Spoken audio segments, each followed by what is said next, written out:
apologize for the delay, and clearly there are 6 candidates for the 3 positions on the school board. 2 candidates indicated they could not come, and another did not indicate that, and so here we are. I'll introduce myself. I'm Paul Schwartz. I'm from White Plains. I've been moderating debates for the League of Women Voters for a few years, and then they gave me the job of organizing training and coordinating moderators for the county. This being pretty much the longest trip up, I jumped on that myself, and so I'm here. I'm a retired teacher, taught English and public speaking, and since retiring, involved in a lot of not-for-profits. As I mentioned to a couple of you, one of my most enjoyable activities is as president of the White Plains Library Board. So I did arrive early and gave myself a great tour of your lovely library and new children's room. I love it. So we're clearly I'm from out of that, and that's the league's policy is that you don't moderate where you vote. And I'm from out of the district. It's up to the voters of this district, and I guess we're now on tape, and so some people will be watching this at home, for the voters of this district to make their decisions. And this has been organized not, as I said, by the League of Women Voters, but by the school district, by the PTA, and by an organization called Power Through Portland. And so we thank all 3 for setting this up.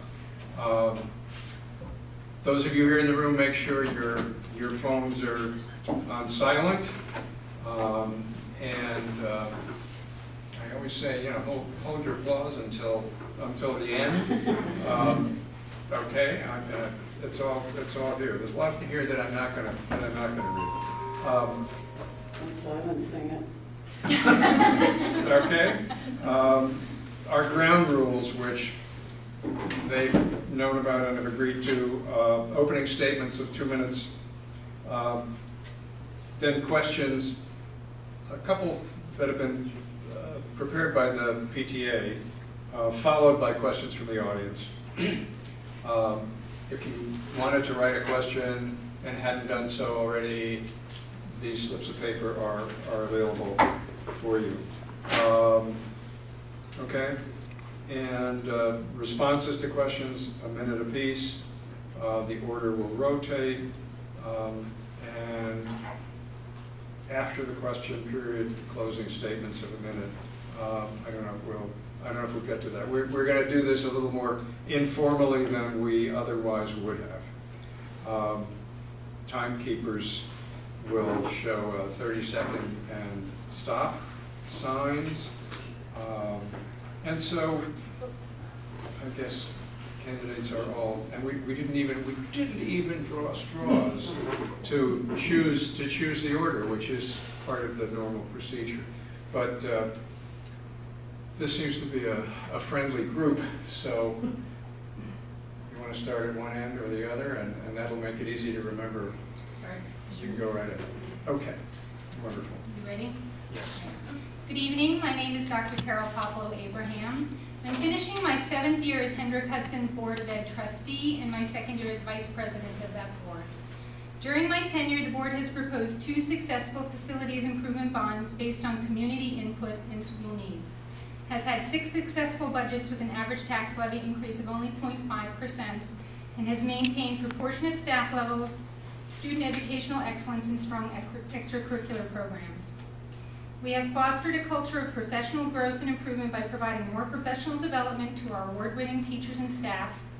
We have expanded our programs in social and emotional development from kindergarten through grade 12, expanded our programs in science and in the arts, and increased school safety by adding additional security staff and by committing to structural improvements and strengthening safety practices. How is that accomplished?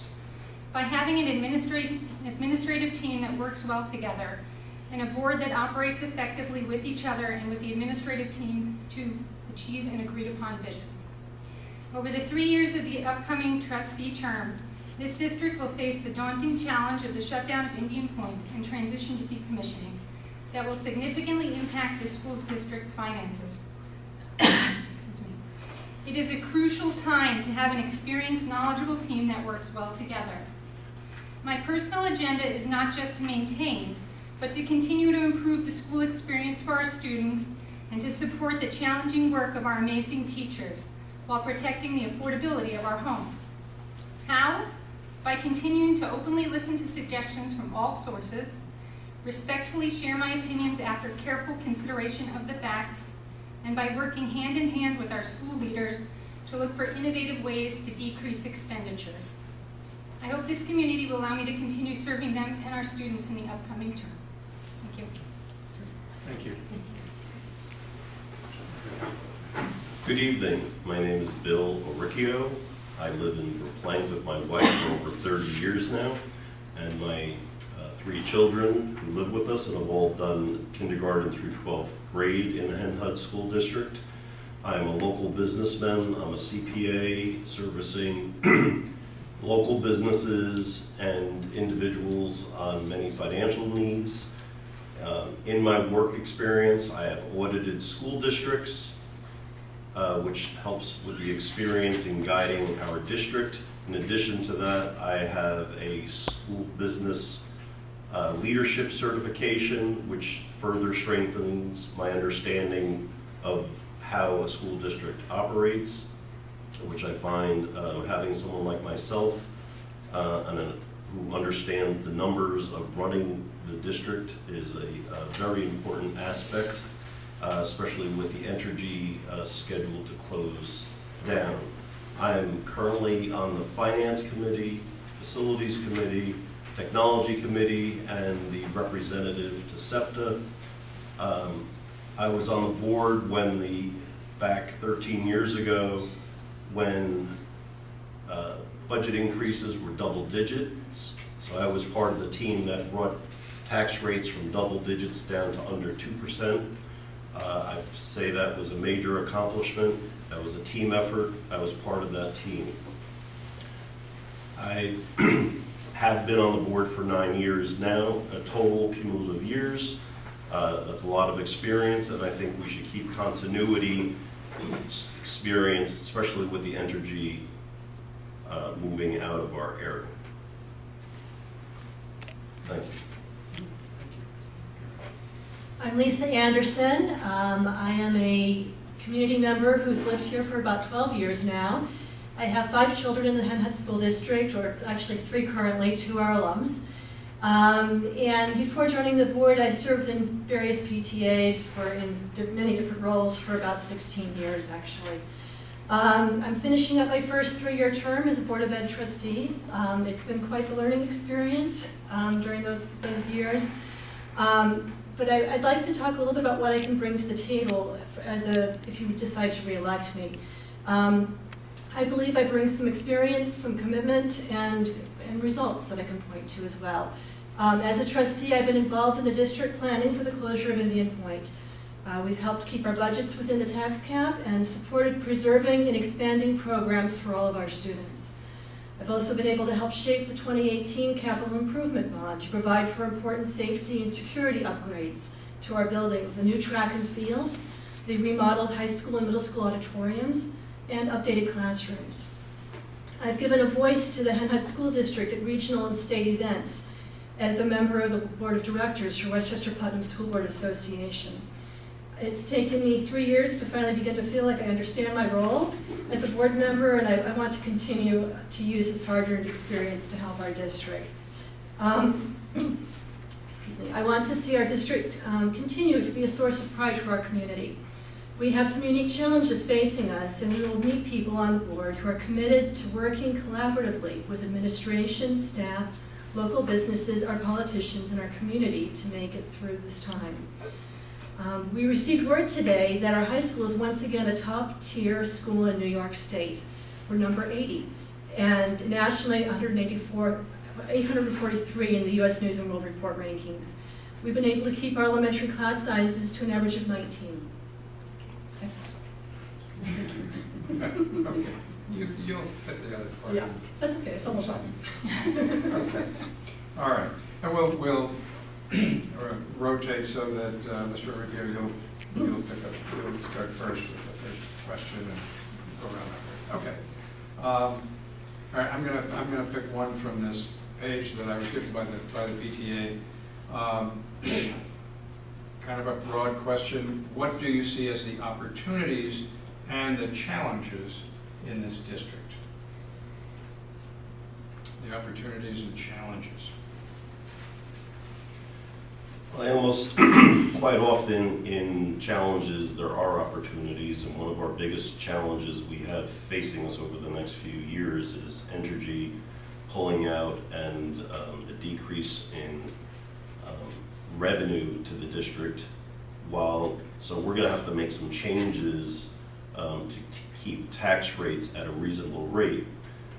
With change is an opportunity to make things even better with the changes we need to make.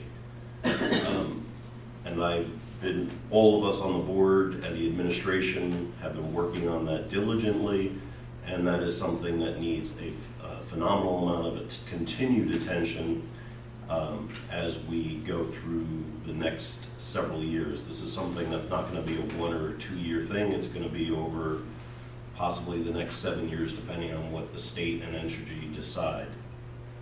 So I look forward to being part of the process again with that, with your support. The opportunities I see coming our way is with these changes in the decrease in our revenue, we'll be able to reassess what's really important to us, and hopefully be able to find ways to make up for those differences. I think that, as Bill said, the greatest challenge that we face, of course, is this loss of revenue from Indian Point. And we've been working very hard as a board to try to find ways to make up for that loss of revenue and to plan for that future. I think that we'll be able to do it. I really do. I'm a positive person by nature, and I try to look for the good side of things. And I do think that we'll be able to succeed. So, as my colleagues have said, certainly the primary challenge facing this district in the next couple of years is going to be the change in our revenue stream and finding ways of replacing that so that we don't have to shoulder all of that burden on our taxes. And as far as opportunities go, with change, as I also said, come opportunities. We are currently doing a district-wide survey to see if there is any benefit to changing the way we are running our schools, whether that's redistricting or changing how the classes are arranged or how classes are given and which classes are given. It's a relatively comprehensive thing, and I'm looking forward to seeing the results of that. I do think there's also a challenge in supporting our kids in their social emotional health. I think that's been a huge problem in the nation, not just our district. And I'm really proud of our district for kind of leading in that field. Okay. So looking at some of the questions that have come from folks in the audience, the Indian Point question comes up again and again. I guess the broadest way of asking that is this one, and this starts with you. How do you think the district should approach the closure financially and otherwise?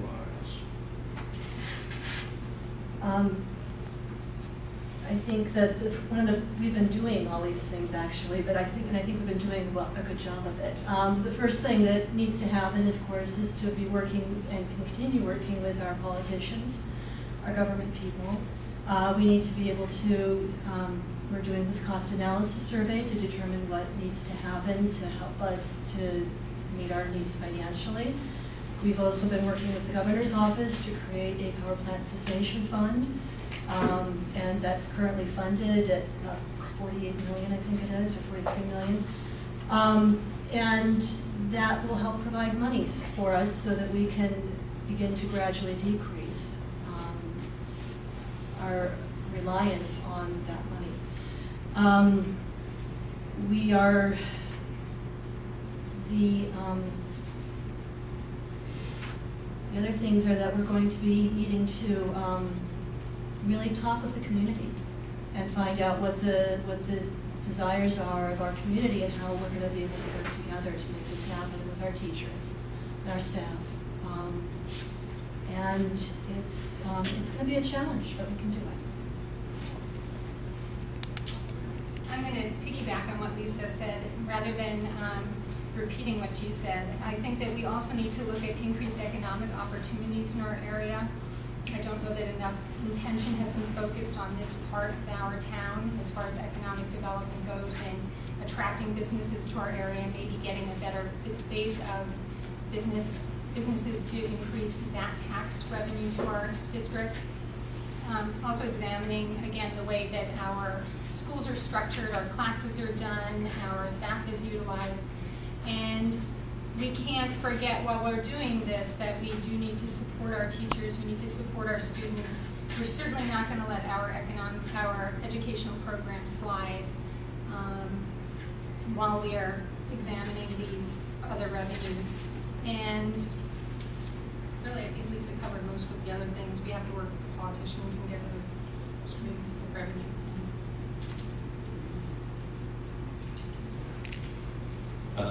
Both Lisa and Carol have covered a lot of what the board has been talking about for over a year now. Just to recap, I would see this as, number one, we're looking to see what state support, if any, we can get, and we seem to be able to get some, but that would be a temporary measure. Looking to replace the tax revenue for that property as a possibility to replace the revenue. We need a self-evaluation, which Carol had talked about. You know, we're doing studies to try to transition, and we need to be truthful about it. You know, we got to balance what we want to pay versus the importance, very big importance of educating our children of our community. And then the cessation fund, working with that to smooth the transition till we get to our new norm. I see a couple of questions in here having to do with communication. So I'll put it this way: how can a board of education best communicate with its constituent groups? What are the best means of communication? Well, that's a very complex and interesting question, and we've actually had a couple of surveys go out to the community to see how they would most like to receive information from the board. What we found out was that Facebook is very popular. They did like having the written things go out as well, especially for our senior community. So we have continued to do both written newsletters and Facebook posts, and Mr. Hochreiter, does podcasts, and we have multitudes of ways that we try to get information out to the community, including meet and greets.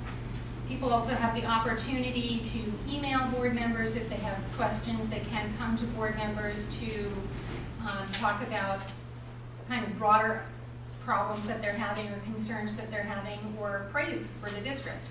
You don't just have to come to complain at the board meetings. And it's very difficult to get as much information out there as people would like. That was the stop sign.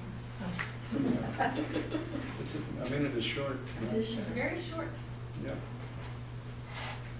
Communications is obviously very important, and actually our board has been looking for more feedback than we have been getting from the community.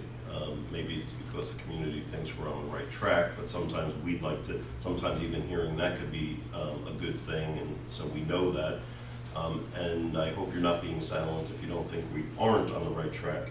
The Board of Ed meetings, they're on our website to be watched for information that's going on. Newsletters go out. We've tried meet and greets with limited success at Dunkin' Donuts to have people come and ask us questions. We're available after board meetings to answer questions, and all of our emails are on the school website, and we can be reached anytime via email, and we all are assigned to a PTA or a SEPTA group, and that, I think, is where I get the most input and feedback from people, but we would like to hear more. The communications is really critical, I think, and making sure that we are communicating regularly in a good manner with you, our community.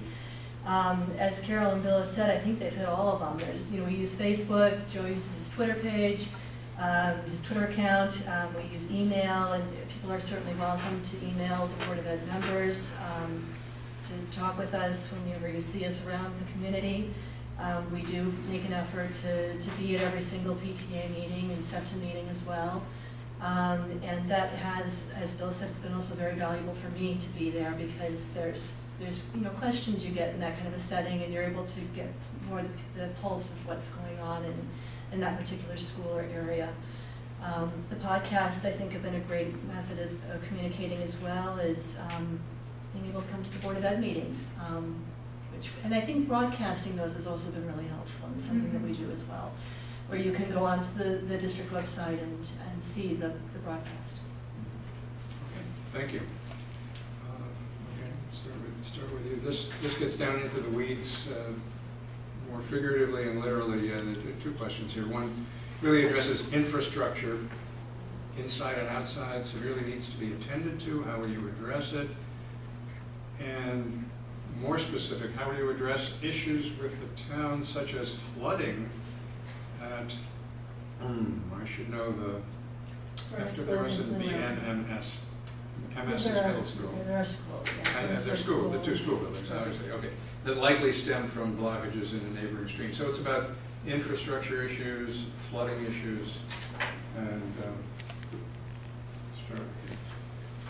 Okay, infrastructure issues inside and out. Well, right now we have a capital project, 18, I think, it's around 18 million worth of construction that's going to be going on in our district over the next few years, starting hopefully with a shovel in the ground this summer for a turf field and new track at the high school.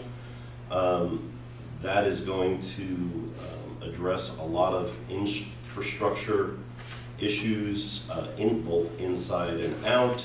As far as flooding issues, as far as I'm aware, that has not floated to the top yet, pun intended. I think that needs to be brought more to our attention if it's seen as a large need at this time, because again, we need the input if we're to address something. Every 5 years, there's a building condition survey that is done. And so the infrastructure needs get addressed in that building condition survey, and then we go through that as a board, and we look and decide in consultation with the facilities people and the whole entire school administration as to how we're going to address those specific needs. And they're prioritized as to things that need to happen immediately, things that can happen a little bit later on. But that gives us the basis for the bonds that we create and the efforts that we go to resolve the issues. Is we have to have it mentioned in the building condition survey that there is a problem before we can even address it. And so that's where we got much of our, actually the entire bond that we're doing and that we approved was from that building condition survey that was conducted. I have not heard about the flooding issue either so much, and I'm assuming that that would be addressed in a building condition survey as well. Okay, so one part of this question that I haven't heard addressed yet is how we would work with the town. And really, the Board of Education is an oversight committee for the running of the school district, so we don't work directly with the town. That would be the job of the superintendent or the facilities person, Anthony Merlini. What we can do is support them if they tell us that there is an issue that requires finances to fix, because we do oversee the finances. We can propose bonds to help fix those. We can direct them to try to work with the town to help the town pay for us to fix those, but that's not something the board would get directly involved in. As far as the flooding issue goes, I don't know if we're talking about an outside flooding issue, an inside flooding issue. There's a pond and a stream, the outside one on the fields. Yes. So I would have to talk to Mr. Merlini about that. I haven't heard that it's been a continual major problem. Okay. All right, I'm gonna pull one off of this page, and I think maybe a reminder to folks who may be looking at this on the internet later that we have a sort of a truncated panel here and program, and we're not going to take the whole evening for it. I'm going to pose this question. What are your thoughts on the school district's programs for special education students, English language learners, ESL, and gifted students, exceptional populations in the school district? And that one. Okay. Our district is really working hard to address the needs of all different types of learners that we have in our district. Recently, there has been some additional changes in working with, we had a presentation at our last Board of Ed meeting on programs that are going to be done at the elementary school level to help with social emotional learning, which I think will be really wonderful for the kids. Special education, we have an ABC program which helps the children who aren't ready to be in a full, complete classroom. They have additional resources and help for them. We have programs that carry through with that all the way up through the high school, the Sailor program. The gifted children, we have Horizons programs for the very truly gifted. And there's also tuitions for them as well at the elementary level. There's AP classes that kids can take at the high school level. There's honors classes at the middle school level.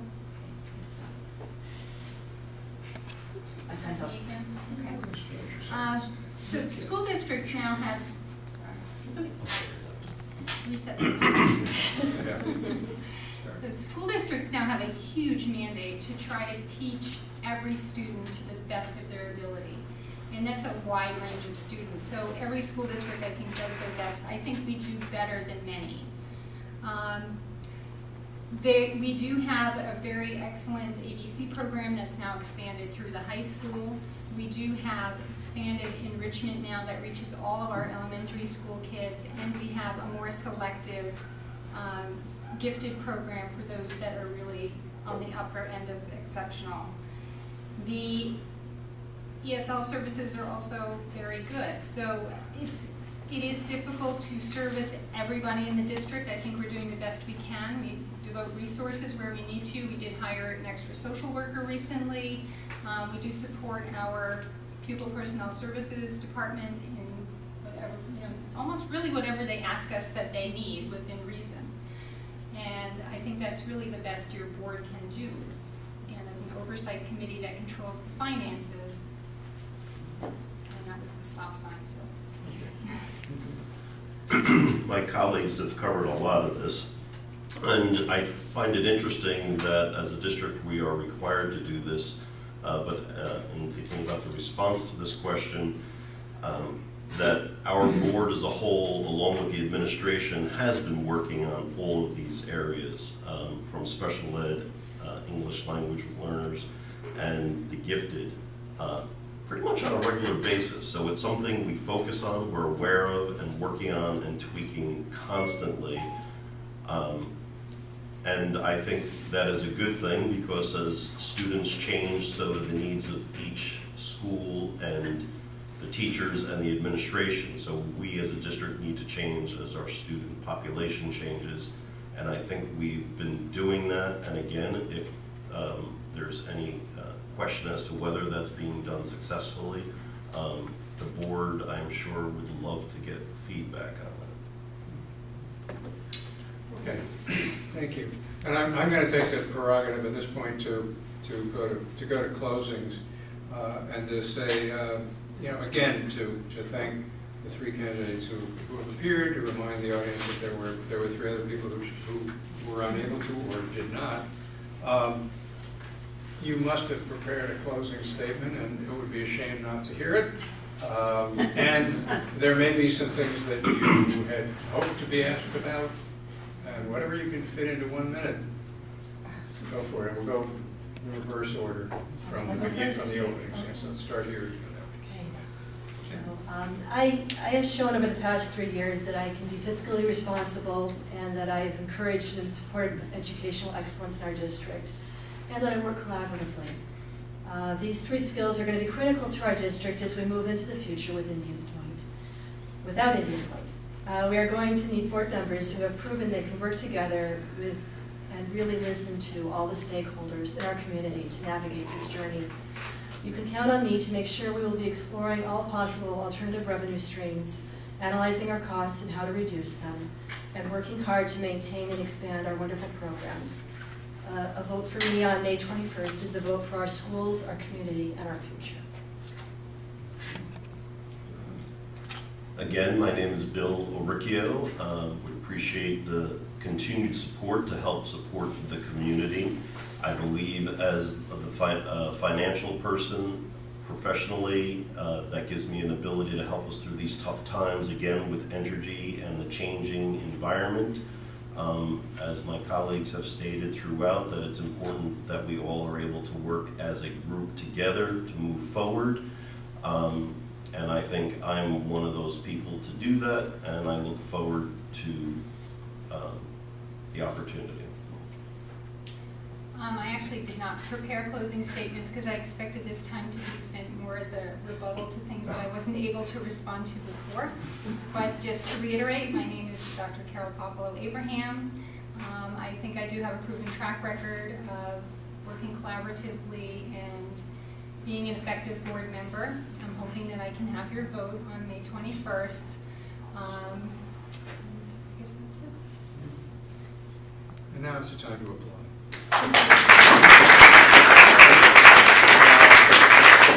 And again, I would thank and applaud the 3 of you for being here, and that public service in city government or in school board or in any capacity is tough, sometimes thankless, but in key ways rewarding, I hope. So this program will be, it has been taped. It will be on the district's website between now and Election Day. One of the slogans of the League of Women Voters is that democracy is not a spectator sport. Election Day is May 21st. Everybody is urged to get out and vote. And I thank you, and good night.